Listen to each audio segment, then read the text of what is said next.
सबसे पहले बताता हूं आपकी लाइफ थीम ऑफ 2026 क्या है। आपकी थीम जिसे बोल सकते हो उसे भीतर मत रखो, लेकिन सोचो जरूर क्या बोल रहे हो, यानी कि ज्यादा देर तक मत रखो, बोल दो। आपका स्वामी कौन है? बुध, शायद आप जानते हो। इस वर्ष कई बार आपकी स्थिति बदलेगा, वो इधर से उधर, इधर से उधर, और हर बार वह आपको एक नई स्पष्टता देगा और भ्रम के बीच झुला सकता है। ठीक है, स्पष्ट भ्रम ऐसा कर देगा। यह वर्ष आपके लिए संवाद, नेटवर्किंग, शिक्षा और नई सामाजिक पहचान का द्वार खोलने वाला है, लेकिन एक शर्त है इसमें, आपको अपनी जुबान और मानसिक हलचल को साधना होगा। यदि आपने साध लिया सब कुछ ठीक हो जाएगा। मिथुन राशि, करियर सन 2026। सबसे पहले मैं ब्रेकअप कर देता हूं इसको जनवरी से लेकर मार्च तक में। तो अगर आपको स्थिरता चाहिए तो यह तलाश आपको बेचैन कर देगी पहले 3 महीने। यदि आप किसी डिजिटल फील्ड के अंदर है और अगर आप कोई रचनात्मक काम कर रहे हैं तो आप प्रयोग तो करेंगे, उत्तम भी होगा, लेकिन यह प्रयोग आपको सिस्टम और मैनेजमेंट के साथ टकराव कर देगा। और जगह भी करेगा, लेकिन यहां पर बहुत ज्यादा टकराव संभव है। अप्रैल से जून के बीच में आपकी वाणी और विचार धन में बदल सकते हैं, यानी कि लेखन में अगर आप हो, पब्लिक स्पीकिंग में आप हो, कोचिंग के अंदर हो, या फिर आप डिजिटल कंटेंट बनाते हो, तो ये आपके लिए एक स्वर्णिम समय होगा। लेकिन फालतू कंपैरिजन या दूसरों की जिंदगी बेहतर है, इस वाले सोच से अपने आप को बाहर निकालना होगा। ईर्ष्या और आत्मसंदेह आपके लिए एक नेगेटिव जाल बना सकता है। अब मैं बात करता हूं जुलाई से लेकर सितंबर तक की। राहु केतु का परिवर्तन आपको जॉब वर्सिंग कॉलिंग के बीच खींचेगा। जॉब करूं या ना करूं, जॉब करूं या ना करूं। कई मिथुन जातक इस समय अपने करियर बदलने का मन बनाएंगे, लेकिन जल्दबाजी भाई आपके लिए घातक हो जाएगी। ठीक है, अक्टूबर से लेकर दिसंबर अब आपकी जुबान सत्ता बनेगी, आपकी पब्लिक प्लेटफॉर्म, सोशल पावर और क्लाइंट बेस या नेता का पद। लेकिन एक गलत शब्द, एक भ्रमित निर्णय हो सकता है, सब कुछ आपके हाथ से फिसल सकता है। तो थोड़ा सा कौशल लेने में क्या परेशानी है भाई। अब बात करता हूं लव की, मिथुन राशि वालों का 2026 का भाई। तो 2026 में आपके रिश्ते आपके शब्दों से बन जाएंगे और शायद उन्हीं से बिगड़ भी जाएं।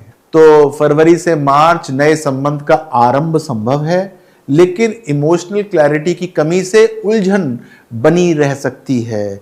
क्या वो मुझसे सच में चाहता है, चाहती है, यह सवाल बार बार उठेगा। ठीक है, जून और अगस्त में मैंने कुछ इवैल्यूएट किया है।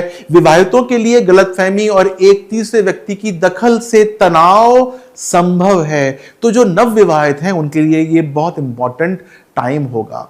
अधूरी बात और टेक्स्ट जो होता है ना मोबाइल पे, इसका गलत मतलब हो जाएगा, ये सब गड़बड़ियां आ जाएंगी, तो इसको थोड़ा सा ध्यान में रखिएगा।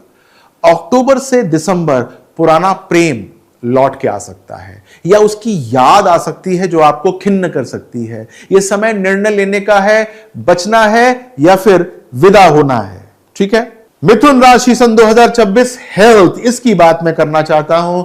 मिथुन राशि के जातक 2026 में 3 संकटों से जूझ रहे हैं। सबसे पहले सोशल मीडिया एडिक्शन और मानसिक थकाव, पहला। दूसरा, नींद की अनियमितता, उसके पैटर्न्स आएंगे। थायराइड या गला खराब रहना, यह उसका एक बाय प्रोडक्ट है। फरवरी, मई और अक्टूबर में विशेष मानसिक बेचैनी और डिसीजन फटीग होगा। आपका मन ही आपकी सबसे बड़ी औषधि और हां सबसे बड़ा रोग हो सकता है। इसको कैसे ठीक करना है यार, कुछ ना कुछ उपाय करने पड़ेंगे भाई आपको। तो अब समय आ गया है ये जानने का कि आपके लिए इंपॉर्टेंट डेट्स क्या हैं सन 2026 में।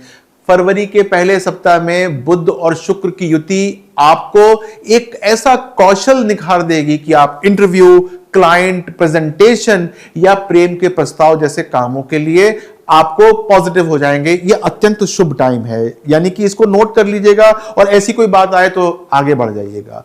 मार्च का जो ग्रहण होगा 2-3 मार्च को, वो मानसिक ऊर्जा को हल्का कर सकता है।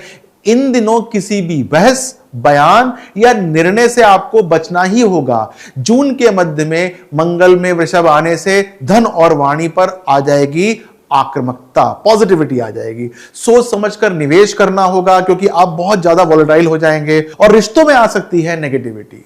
अगस्त के अंतिम सप्ताह में ग्रहण काल में राहु केतु के प्रभाव से पुराने संघर्ष या रुकी हुई बात फिर सामने आ सकती है।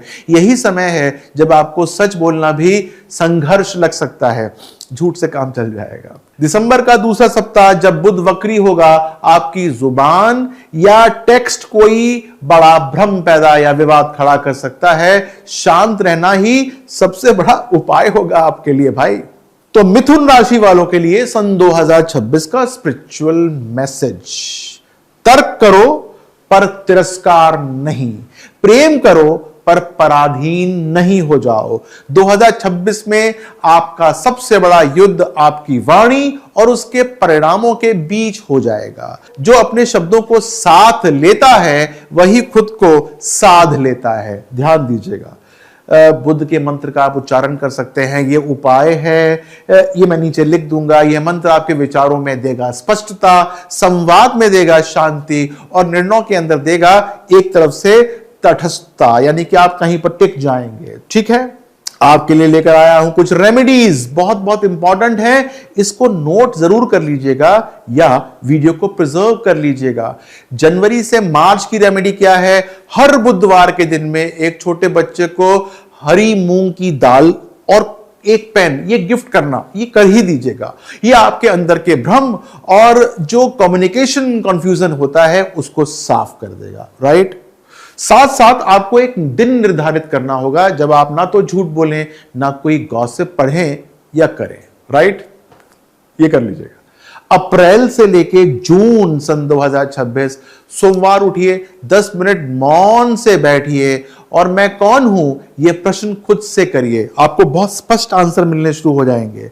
हर महीने एक दिन सिर्फ खुद से संवाद करें, कोई फोन कोई मित्र नहीं, सिर्फ आत्मचर्चा अपने आप से। यह बुध और चंद्र दोनों को काफी सशक्त करता है। अब बात करता हूं जुलाई से लेकर सितंबर तक की, जब राहु केतु भ्रम फैला रहा होता है।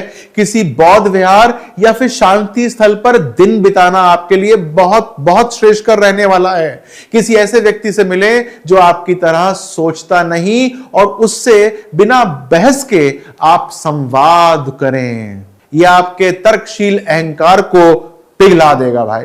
अक्टूबर से दिसंबर हर रविवार को कोई पुरानी किताब किसी ऐसे युवा को दे दे जिसे गाइडेंस की बहुत आवश्यकता हो। आपके भीतर का गुरु तभी जागेगा जब आप बिना किसी स्वार्थ के किसी को राह दिखाना आरंभ कर देंगे। यह बुद्ध गुरु संतुलन के लिए अमोघ उपाय है। 2026 मिथुन राशि के लिए बुद्धि का तप है। जो अपनी सोच और शब्दों का संयम रखेगा वो इस वर्ष का शिल्पकार होगा।